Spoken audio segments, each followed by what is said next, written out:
रामानंद जी ने कहा था, तुम साहेब तुम संत हो, तुम सतगुरु तुम हंस, और गरीबदास तेरे रूप बिना और न तुझा अंश। तुम ही साहेब हो, तुम ही सतगुरु हो। साहेब तो भगवान हो ही, आप सच्चा ज्ञान देने वाले सतगुरु भी आप ही हो। और आपके अंदर एक भगत के लक्षण है। आप जैसे परमात्मा आए थे कबीरदास, हमारे लिए एक रिहर्सल करके छोड़ गए कि यहाँ बकवाद नहीं चलेगी, जितना अधीन होगे भगवान उतना निकट आपका होगा। आधीनी के पास है वो पूर्ण ब्रह्म दयाल, मान बड़ाई मारियो बेअदबी श्रीकाल। हमें सब परमात्मा भक्ति के लक्षण भी बता के गए हैं और उनसे होने वाली हानियों का भी परिचय दिया है, और किस प्रकार आपकी भक्ति नष्ट होती है वो भी जानकारी दी है, और कैसे सुरक्षित रहेगी। जैसे माता गर्भ को रखे यत्न बनाए, ठेस लगे तो छन होवे तेरी ऐसे भक्ति जावे। तो जो प्रसंग चल रहा था कि जैसे आप पूर्व जन्म के पुण्यकर्मी प्राणी हो, उनको मनुष्य जीवन मिला है, तो वो आज भी भक्ति की कसक आप में विद्यमान है, आप भटक रहे हो। और कुछ ऐसे व्यक्ति हैं एक ही घर में, एक तो इस ज्ञान को सुनते ही भाग लेता है और दूसरे को समझाने की चेष्टा करते हैं तो भी वो नहीं मानते हैं, विरोध करते हैं। तने देवी देवता छोड़ दिए, तने बैठा बैठा दिया है, देवता रुष्ट हो जाएंगे, ये हो जाएगा, नुकसान हो जाएगा, या वो भक्ति करते ही नहीं है। तो इसका कारण बताया परमात्मा ने। कबीर साहब कहते हैं, सठ दल दोनों दीन का, दिल में दोष न धार, सतगुरु का कोई एक है, यू काल का सब संसार। जैसे कोयल जो होती है, ये कोयल अपना अलग से घोंसला बनाकर अंडे नहीं पैदा करती, क्योंकि अलग से वो अंडे देती है तो कौवे उसको खा जाते अंडों को। वो ऐसे सूझबूझ से अपना काम निकालती है। जो मादा काग कौवी कहीं अंडे उत्पन्न कर देती है, उस ताक में रहती है, और जब वो कभी बाहर जाती है अपना आहार करने के लिए, चुग्गा चुगने के लिए, तो पीछे से उसी के घोंसले में अंडे उत्पन्न कर देती है। अब वो कभी वापस आती है तो वो 2 के स्थान पर 4 अंडे पाती है, लेकिन वो समझ नहीं पाती है तेरा कौन सा है, दूसरा कौन सा है। तो उन सभी को वो उसको परिवरिश कर देती है, उनसे बच्चे निकाल देती है, और उनमें उसका अपना सा मोह हो जाता है। और वो कोयल सामने देखती रहती है, उनके आसपास रहती है कि कब ये बच्चे उड़ने योग्य हों और फिर इनको मैं साथ ले जाऊं।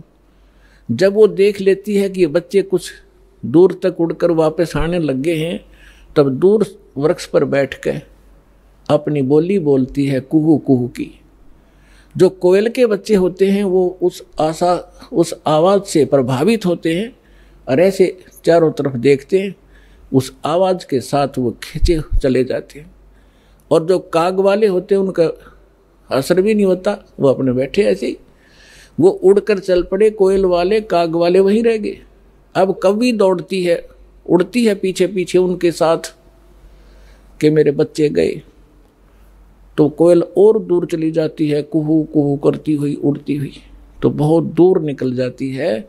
कभी वापस आ जाती है कि कहीं पीछे ये बच्चे तो गए सो गए, कहीं पीछे वालों को हानि ना हो जाए, उनको छोड़कर वह वापस आ जाती है। तो कोयल वाले बच्चे अपनी माँ की बोली पहचान कर उसके साथ चले जाते हैं और काग वाले वहीं रह जाते हैं। घर घर के अंदर आज ऐसी स्थिति हो चुकी है। जो परमात्मा के पूर्व जन्म के संस्कारी हंस हैं, परमात्मा की इस बोली को, कोयल की बोली को सुनते ही फड़क गए और भाग लिए सतलोक आश्रम की ओर। और वो भी अगर शाने नहीं हुए हैं, अभी समझन जोगे जो शेष रह रहे हैं, ये भी हो सकता है, तो वो भी अगर कोयल के होंगे तो अवश्य सतलोक आश्रम बरवाड़ा में आना पड़ेगा उनको। तो ठीक इसी प्रकार पिछले संस्कार से आपको सब वस्तु प्राप्त हो रही है, लेकिन आगे की भी तैयारी करवानी है। जैसे कागभूषण का पिछला संस्कार नहीं था, ऐसा रीजन बन गया और उसके ऊपर इतना सत्संग की बौछार होगी, ना चाहते हुए भी उसने वहाँ रहना था। रोज ऋषि ने संत ने सत्संग करना था, उसका असर हो गया। अब जैसे किसी को सर्प डस जाता है और पहले मंत्रों से यंत्र ये सब जतन हुआ करते थे, गारुड़ एक मंत्र सिद्ध कर लेता है वेद का, और उस मंत्र से फिर वो विष उतारता है, तो उस जिसको सर्प ने डसा हुआ है वो अचेत पड़ा है, ना उस मंत्र की लैंग्वेज समझता है, ना आवाज सुन रहा है, लेकिन वो मंत्र फिर भी उसके ऊपर असर करके विसरहित कर देता है और वो सचेत हो जाता है। ठीक इसी प्रकार आज परमात्मा ने यही तरीका बनाया है। ऐसे साधन बना दिए, चिप बनवा दी, वीडियो ये DVD बनवा दी, सुबह दोपहर शाम की आरती कंपलसरी करनी पड़ेगी। अब घर के अंदर 2 सदस्य नहीं भी नाम लेना चाहते और ना सुनना चाहते, वो घर से बाहर कहाँ जाएंगे। आप अपनी आरती भी कर रहे हो, आप अपना मंत्र जाप भी कर रहे हो, आप परमात्मा की वाणी सत्संग भी चला देते हो देर सवेर, तो उनके ऊपर उस कागभूषण की तरह एक दिन असर होगा, और वो भी या राम नाम की कलम उनका भी चढ़ेगी एक दिन, और उनका पार होगा, क्योंकि भगवान का वचन है। तो ये तरीका अपनाया परमात्मा ने। परमेश्वर ने बताया कि हमारी काल के साथ वार्ता हुई थी, जब परमात्मा ने कहा था कि मैं नीचे के लोकों में जाके तेरी वास्तविकता बताऊंगा सभी प्राणियों को कि तू भगवान नहीं है, तू काल है, इनको खाता है, इसलिए तो इनको जन्मता और मारता है, पैदा करवाता और मारता है, असली भगवान कोई और है, वहाँ जाने का तरीका मैं बताऊंगा, ऐसा गुप्त मंत्र मैं लेकर आया हूँ। तब काल ने पैर पकड़ दिए, बहुत ज़्यादा जो है प्रार्थना की, परमात्मा ने स्वीकार की। इसने कहा कि भगवान 3 युगों में जीव ना ले जाना, कम ले जाना, थोड़े थोड़े, और चौथे युग में कलयुग में कितने ही जीव ले जाना, इतनी दया मेरे पर कर दो। परमात्मा को भी पता था कि सतयुग त्रेता द्वापर में ये जीव गणे दुखी नहीं होते, और इनकी पूर्व जन्म की बैटरी चार्ज होती है, उसी से ये सुखी होते हैं, और ये सोच रहे होते हैं हम राम और कृष्ण की भक्ति कर रहे हैं, शायद इसी से सुखी हैं, तो इसलिए ये मेरे ज्ञान को स्वीकार नहीं कर पाएंगे। मालिक को मालूम था, तो इसलिए मालिक ने कहा था परमात्मा ने कि भाई ठीक है, चौथा युग जब कलयुग आई तब हम अपना अंश पठाई, और काल फंद छूटे नरलोई, सकल सृष्टि परवानिक हुई। परमात्मा ने कहा था जब कलयुग के अंदर मैं अपना दास भेजूंगा, और फिर ये काल के सब बंधन छूटेंगे, और सारा विश्व मानव शरीरधारी प्राणी और साथ में जो मनुष्य जो पशु पक्षी हैं वो भी मनुष्य धारण करेंगे, और वो सभी परमात्मा की भक्त नाम लेंगे। सकल सृष्टि परवानिक हुई, परवानिक माने विकसित होंगे। और कहते हैं कलयुग बीते 5500 पाचा, तब ये वचन मेरा होगा सच्चा, और कलयुग बीत जावे जब एता, सकल यानी सभी प्राणी परम पुरुष पद चेता। 600 वर्ष पहले मालिक की वाणी में लिखा हुआ है, कबीर वाणी में, सच्चिदानंद घन ब्रह्म की वाणी में, यानी सूक्ष्म वेद में, उस तत्व ज्ञान में लिखा है, परमात्मा ने बोला था, धर्मदास जी लिखा था, उसमें कहा है कि जब चौथा युग जब कलयुग आई तब हम अपना अंश पठाई, और काल फंद छूटे नरलोई, नर नारी सभी का काल का फंद छूटेगा, तो इसने जकड़ रखा है, मूर्ख बना रखा है, बस इतना ही सीमित कर दिया, ये तेरा बेटा है या तेरी बेटी है, ये तेरी कार या तेरी कोठी है, 1 मिनट में मृत्यु हो जा, छोड़ बेटा, अब ये सब मेरी है, तू गधा बन। तो यह भूल या हमारे साथ इसने धोखा कर रखा था, इस ज्ञान से अब हमें खूब समझ में आएगा, और हमारे बच्चे भी सुरक्षित रहेंगे, हम भक्ति करेंगे। परमात्मा की शरण में आने से हमारे प्रारब्ध के जो पाप आने हैं, मृत्यु होनी, अकाल मृत्यु या कोई अन्य अंग भंग होना है, वो नहीं होगा ही। अगर आप नियमित रहोगे, सच्चा विश्वास के साथ ही सद्भक्ति करोगे, तो वो दुख टलेंगे, आपके बच्चे आखिर तक आपके साथ रहेंगे जब तक, और वो भी मुक्त होंगे और आप भी होंगे, यदि सारे भक्ति पर लग जाओगे। तो परमात्मा ने कहा था कि सकल सृष्टि परवानिक होई, काल फंद छूटे नरलोई, काल का जो बंधन है कर्मों से बांध रखा इसने, और ये सब छूटेगा और सारी सृष्टि उपदेशी होगी। कलयुग बीतते 5500 पाचा, धर्मदास जी से कहा था कि कलयुग बीतते 5500 पाचा, तब ये वचन मेरा होगा सच्चा। आज से 600 वर्ष पहले मालिक ने ये कहा था कि पूरा विश्व मेरी भक्ति करा करेगा कबीर की, और सभी उस सतलोक के परमेश्वर के उस परम पद के जानकार होंगे, सबको ज्ञान हो जाएगा उस परम पुरुष के उस पद का, जो गीता अध्याय नंबर 18 के श्लोक नंबर 62 में कहा कि अर्जुन तू सर्वभाव से उस परमेश्वर की शरण में जा, उसकी कृपा से ही तू परम शांति को और सनातन यानी शाश्वत स्थान को प्राप्त होगा। गीता अध्याय नंबर 15 के श्लोक नंबर 4 में कहा कि तत्वदर्शी संत की प्राप्ति के उपरांत यानी तत्व ज्ञान से परिचित होने के उपरांत परमेश्वर के उस परम पद की खोज करनी चाहिए, जहाँ जाने के बाद साधक फिर लौटकर कभी संसार में नहीं आते। और जिस परमेश्वर ने सब ब्रह्मांडों की रचना की है, अपने विषय में गीता ज्ञानदाता कहता दूसरे अध्याय के 12वें श्लोक में, चौथे अध्याय के 5 और 9 श्लोक में, 10वें अध्याय के दूसरे श्लोक में कि अर्जुन तेरे और मेरे बहुत जन्म हो चुके हैं, आगे भी होंगे और पहले भी हम जन्मते रहे हैं। इसलिए वो कहता अर्जुन तू सर्वभाव से उस परमेश्वर की शरण में जा, जिसकी कृपा से तू परम शांति को और परमात्मा सनातन परम धाम को प्राप्त होगा।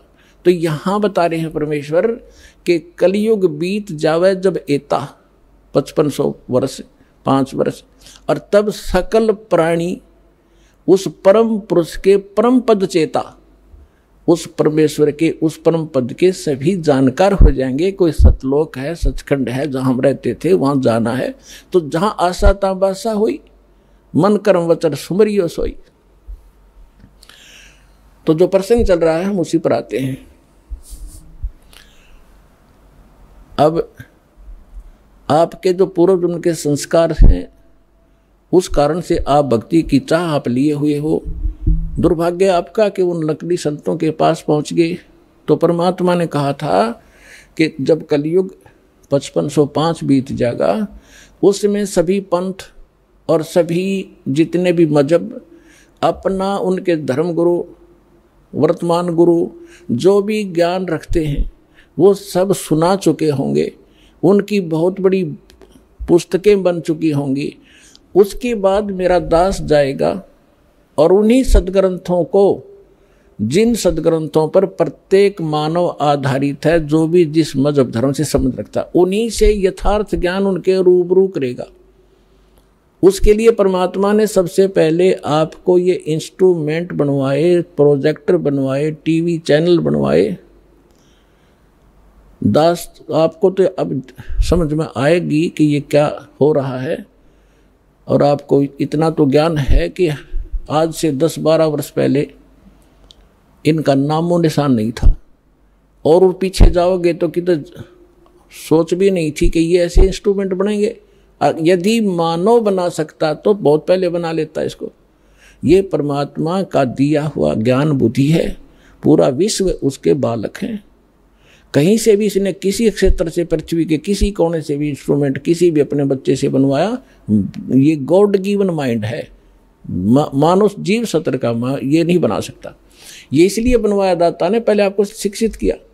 अब इस दास का जन्म 1951 में हुआ, तब तक शिक्षा का कोई नामो निशान नहीं था। इक्का दुक्का की तो पढ़ा करता कोई, और उसके बाद एकदम बाढ़ सी आ गई। इतने आकर्षित हुए, कारण कुछ भी बिना, चाहे रोजी रोटी के लिए सब ने डिवोट कर दिए अपने बालक।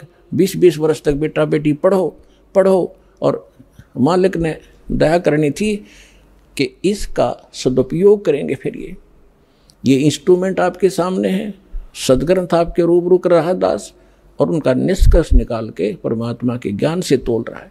तो इस मानुष जीवन का मूल उद्देश्य यही है कि आप भक्ति करके यहाँ से पीछा छुटवाओ, और जिस परिवार को आप सुखी और धनी देखना चाहते हो वो भी भगवान से ही हुआ करता है। भगवान आपको दोनों काम करेगा, यहाँ भी सुख देगा और मोक्ष भी मिलेगा। अब ऐसा कौन अनजान होगा जो इस अवसर ने चूकेगा? अब सभी इस बात को स्वीकार करेंगे।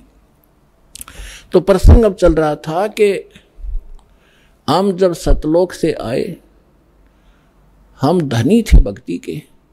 इस काल भगवान ने अपने ऊपर रेस्टोरेंट बना रखे हैं, स्वर्ग महास्वर्ग। प्रत्येक जो भी देव है उन देवों के अपने लोक हैं अलग से, जैसे विष्णु लोक, शिव जी का लोक, ब्रह्मा जी का लोक और गणेश जी का लोक, ऐसे। तो वहाँ इन्होंने अपने रेस्टोरेंट बना रखे हैं। वहाँ जो विष्णु जी का पुजारी वहाँ जाएगा, उसने जितने पुण्य किए हैं, भक्ति की है भगवान की, तो उसका टैक्स लेगा वो उस रेस्टोरेंट में 10%, किसी ने 20% उसकी पुण्य कमाई से, और वहाँ सब सुविधाएं उनको देंगे जैसे होटल में होता है। पैसे उसी के होंगे, खर्च पुण्य उसी के होंगे। उन पुण्यों से भी 10-20% वो ये देवता हम आपसे टैक्स लिया करते हैं। और जब आपकी वहाँ पूंजी समाप्त हो जाएगी, पुण्य समाप्त होती है, आपको 84 लाख योनियों में गधे कुत्ते जो भी संस्कार वश है वहाँ भेज दिया जाएगा। और अब हम जो सतलोक कैसे जाएंगे, हमारी भक्ति शास्त्र अनुकूल ना होने से हमारे पूर्व जन्म के जो संस्कार थे वो सतयुग त्रेता द्वापर में अक्षीण हो गए। अब चौथा युग जब कलयुग आ गया, अब इसमें आप देख रहे हो कोई प्राणी सुखी नहीं है, कोई भी सुखी नहीं है। चाहे ऊपर ताप ने कितना चिकना चोपड़ा दिखता हो और चाहे प्रधानमंत्री दिखाई देता, उसको चैन सपने में नहीं है। कोई ना कोई ऐसी टेंशन उसके घर करी हुई है कि वो बता भी नहीं सकता किसी को।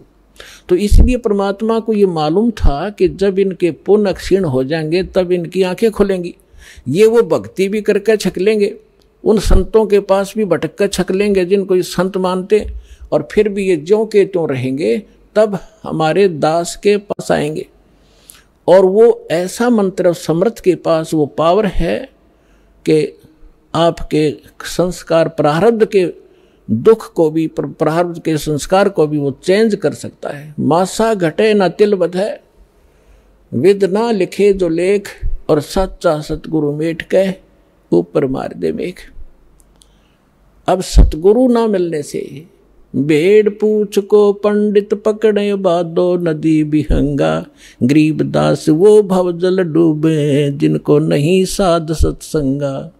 कबीर इस संसार को समझाऊं के बारे, ये पूछ पकड़ के भेड़ की और उतरा चावे पारे। साधना तो नकली कर रहे हैं और इंतजार कर रहे हैं सुख होने की और मोक्ष की। कहते हैं संशय शोक सराय में सुतक दिन राती, और जीवत जग में जूती पड़े फिर जम तोड़े छाती। सत साधना ना करने से हमेशा आपके संशय और शोक, ये दुख सदा बने रहेंगे, और जीवित जग में जूती पड़े यहाँ नरे कष्ट भोगोगे, और फिर जम तोड़े छाती, यम के दूत आगे फिर बहुत दुखी करेंगे जो सत साधना नहीं कर रहे। तो यहाँ क्या बताते हैं परमात्मा, फिर अब जो साधना आप कर रहे थे वो शास्त्र विरुद्ध थी, और जिन भगवानों पर आप सीमित थे वो भगवान कंप्लीट नहीं थे, वो स्वयं नाशवान है, उनकी जन्म मृत्यु होती है। लेकिन सतगुरु मिलने से तत्व ज्ञान का हमें प्रकाश होता है, उसके आधार से फिर हम अपने उस मार्ग पर चलते हैं। कबीर साहब कहते हैं, पीछे लग गया जाऊं था मैं लोक वेद के साथ, रास्ते में सतगुरु मिल गए वो दीपक दे दिया हाथ। लोक वेद दंत कथा जैसा सुना सुनाए ज्ञान से हम साधना कर रहे थे, उसी के आधार से हम चल रहे थे। हम अपने ऊपर उदाहरण देकर हमें समझा रहे कि पीछे लग गया दाऊं था मैं लोक वेद के साथ, रास्ते में सतगुरु मिल गए और दीपक दे दिया हाथ। ये तत्व ज्ञान रूपी टॉर्च दे दी, लालटेन दे दी। अब इसकी रोशनी में हम गड्ढों में, बोझड़ों में, कांटों में नहीं जाएंगे, इसके प्रकाश से हम सुमार्ग पर चलकर मंजिल पर पहुंच जाएंगे। अब हम आते हैं जो आज प्रसंग शुरू किया था कि हम यहाँ किस लिए जन्मे हैं, हमारा उद्देश्य क्या है, हम क्यों जन्म मर रहे हैं। हम अपने बच्चों के लिए, अपनी संपत्ति के संग्रह करने के लिए सारा जीवन न्यौछावर कर देते हैं, और हमारे सामने या तो कोई बच्चे की मृत्यु हो जाती है या स्वयं ही हम चले जाते। तो उस समय हमारी बुद्धि काम करने योग्य नहीं रहती, केवल हाहाकार, रोना पीटना, अब क्या होगा, बच्चों का क्या होगा, कहाँ जाऊंगा, तो इतनी सी बात समाई रह जाती है। तो यहाँ परमात्मा हमें याद दिलाते हैं कि अब आपको एक विकल्प दिया जा रहा है कि आप ये साधना करो जो शास्त्र अनुकूल है, और शास्त्र अनुकूल साधना इस दास के अतिरिक्त इस विश्व में नहीं है। कुछ दिनों में पुदिमान हो आपके रूबरू सारा ज्ञान होगा। उन महापुरुषों का भी दास दिखाता है, साथ के साथ ये मंत्र बताते हैं, ये मंत्र बताते हैं, ये ज्ञान सुनाते हैं, और ये वास्तविक ज्ञान है, ये वास्तविक मंत्र है, ये हमारे सदग्रंथ प्रमाणित करते हैं। और ये उन्हीं महापुरुषों ने इन मंत्रों का जाप किया जिनको आप मोक्ष प्राप्त मानते हैं, उनके इतिहास से आपके रूबरू किया जाता है, जिससे एक इस उलझे हुए गुत्थी को समझाने के लिए एक पॉइंट के ऊपर ढेर सारे प्रमाण आपको दिखाने पड़ते हैं। जब पिछला रंग हटता है और तब जाकर यह ज्ञान ग्रहण होता है। तो जो प्रसंग चल रहा है कि जैसे कई भक्त कह देते हैं कि आपके जैसे कबीर पंथियों से हमारे भक्त मिलते हैं, या राधा स्वामी वालों से, धन धन सतगुरु वालों से, ये ही ज़्यादा भगवान उस सतलोक का ठेका ले रहे हैं कबीर पंथी। और ये वो नकली कबीर पंथी हो तो फिर तो बात खत्म हो जाती। पंथ माने मार्ग, वे जो भगवान ने रास्ता बताया कबीर साहब ने, वो कबीर पंथ है, वो कबीर के जी के द्वारा दिया गया मार्ग है, वो कहते हैं कबीर पंथी। अब जैसे यहाँ हिसार से जा रहे हैं इस सिरसा की ओर और कह रहे हैं हम दिल्ली की ओर जा रहे हैं, हमें दिल्ली जाना है, हम दिल्ली पंथी हैं, तो उनको कौन समझावे? जा रहे हो सिरसा की ओर और कह रहे हो हम दिल्ली जा रहे हैं, तो कहते हैं कबीर पंथी और जा रहे हैं काल के पंथ पर। तो वो परमात्मा वाला ज्ञान नहीं और वो सत भक्ति नहीं, तो वो कबीर पंथी नहीं है। वैसे अब इनका छाप लगी कबीर पंथ की, तो कहना पड़ा है उनको समझाने के लिए कि वो व्यक्ति हैं जो गलत साधना करें। तो ये सभी सतलोक की महिमा सुनाते हैं, और जब हमारे भक्त उनसे कहते हैं कि ऐसे ऐसे वहाँ चलो सही साधना है, सही ज्ञान है, तो वो कहते नहीं, वो तो काल के नाम देता, शुरू से ही काल के नाम देता है। काल कौन से? ब्रह्मा विष्णु महेश के, देवताओं की पूजा बताता है। पुण्यात्माओं, ये ज्ञान का टोटा है। जब ज्ञान संपूर्ण होगा तब आपको पता चलेगा कि ब्रह्मा विष्णु महेश ये अलग नहीं कर सकते हम इनको। जैसे श्रीमद् भगवद गीता अध्याय नंबर 15 के श्लोक नंबर 1 से लेकर 4 में एक विशेष विवरण है कि ये ऊपर को जड़ और नीचे को तीनों गुण रूपी शाखा वाला उल्टा लटका हुआ एक संसार रूपी वृक्ष समझ लो, और इसकी तीनों गुण रूपी शाखा है। इतना गीता ज्ञानदाता केवल इतना नॉलेज रखता है कि ऊपर ने तो जड़ समझो, और जड़ वो दृढ़ है, वो अविनाशी पोर्शन है जो मूल है इस संसार रूपी वृक्ष का, और उस मूल मालिक है जो जड़ है, सभी का धारण पोषण भी वही करता है, क्योंकि पूरे वृक्ष को, पेड़ को जड़ से ही आहार प्राप्त होता है, खुराक मिलती है। गीता अध्याय नंबर 15 के श्लोक नंबर 16 और 17 में 3 पुरुष बताए, सरपुरुष, अक्षर पुरुष, और 17वें श्लोक में कहा कि उत्तम पुरुष है तो अन्य, सरपुरुष और अक्षर पुरुष से कोई और है उत्तम पुरुष, श्रेष्ठ भगवान, और वही तीनों लोकों में प्रवेश करके सबका धारण पोषण करता है। अब इन 2 श्लोकों का लिंक अब उन प्रथम के 4 श्लोकों से है 15वें अध्याय के। तो इसमें बताया कि उल्टा लटका एक संसार रूपी वृक्ष है, और जो तत्वदर्शी संत की पहचान बताई है कि जो इस संसार रूपी वृक्ष के सभी विभागों को भिन्न भिन्न बता देगा, स वेदवित, वो तत्वदर्शी संत है। चौथे अध्याय के 34वें श्लोक में जो तत्वदर्शी संत के विषय में कहा है कि उसकी शरण में जा, उससे पूछ, वो उसकी पहचान बता दी कि उल्टे लटके संसार रूपी वृक्ष के सभी पार्ट्स बता देगा, सवेदवित, वो तत्वदर्शी संत है। तो 600 वर्ष पहले परमात्मा स्वयं आए थे, और गीता अध्याय नंबर 4 के श्लोक नंबर 32 में जो कहा है कि वो सच्चिदानंद घन ब्रह्म अपने मुख कमल से अमृतवाणी बोलता है, वो तत्व ज्ञान है, वो निष्कर्ष है सारे अध्यात्म का, और वो तत्वदर्शी संत के ही पास होगा और मिलेगा नहीं तुझे। तो यहाँ परमात्मा ने 600 वर्ष पहले उस तत्वदर्शी संत की भूमिका, जैसी उनकी लीला है वो किया ही करते हैं।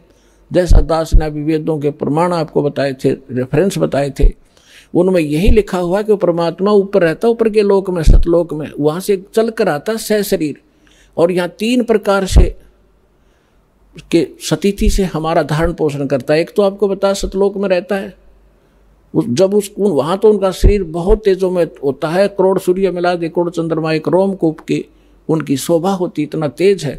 दूसरा, प्रत्येक युग में शिशु रूप धारण करके आते हैं और एक जल कमल के ऊपर, यानी कमल तो जल में ही होता है, सरोवर में आकर वो अपना निवास कर लेते, शिशु रूप धारण करते हैं, वहाँ से निसंतान दंपत्ति उठा ले जाते हैं और उनके परवरिश की लीला कुंवारी गायों से होती है। ये तो है प्रथम। फिर धीरे धीरे बड़े होते हैं तो बचपन से ही वो अपनी महिमा अपने मुख कमल से, लोकोक्तियों के माध्यम से, दोहों के माध्यम से, शब्दावलियों के माध्यम से वो ज्ञान प्रचार करते हैं, कवियों की तरह आचरण करते हैं। लोग उनको कवि भी कहने लग जाते हैं। एक प्रसिद्ध कवियों में से भी एक होते हैं वो, लेकिन वो होते हैं परमात्मा।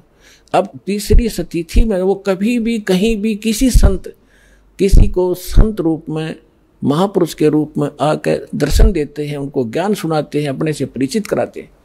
तो तीसरी तिथि वाले महापुरुषों में से दास आपको बहुत बार बताते हैं, आदरणीय धर्मदास साहिब जी को मिले, आदरणीय मुल्कदास साहिब जी को मिले, आदरणीय नानक देव साहिब जी को मिले, आदरणीय दादू साहिब जी को मिले, आदरणीय मुल्कदास साहिब जी को मिले, आदरणीय गरीबदास साहिब जी गांव छुड़ानी जिला झज्जर हरियाणा वाले को मिले, आदरणीय घीसा दास साहिब जी गांव खेखड़ा जिला बागपुर हो गए उत्तर प्रदेश वाले को मिले, आदरणीय रामानंद जी, स्वामी रामानंद जी ब्राह्मण थे, 104 साल के, जो परमात्मा उस दूसरी टाइप की लीला कर रहे थे, शिशु रूप धारण करके 5 वर्ष की आयु में लीला कर रहे थे। 104 वर्ष के ब्राह्मण को सब वेदों और गीता से पराजित कर दिया था। तब उस महापुरुष ने परमात्मा की शरण ली थी, उनको सचखंड लेकर गए थे। इन सभी महापुरुषों को अपने से परिचित कराया था कि मैं कौन हूं, जो तुम्हारे वेद बताते हैं मैं वही हूं और मैं ऊपर रहता हूं, वहां से चल कर आता हूं और यहां ज्ञान देता हूं। तब उन महापुरुषों ने स्वयं देखा सचखंड में जाकर, फिर वापस छोड़ा उनको।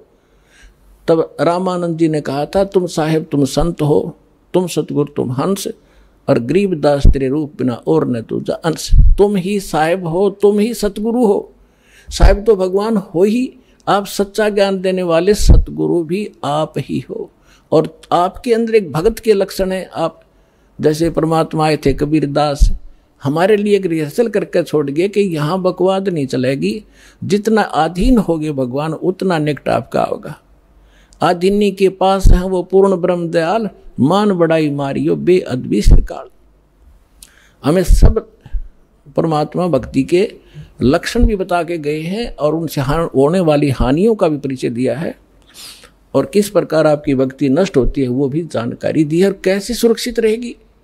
जैसे माता गर्भ को रखे यत्न बनाए, ठेस लगे तो छन होवे तेरी ऐसे भक्ति जावे।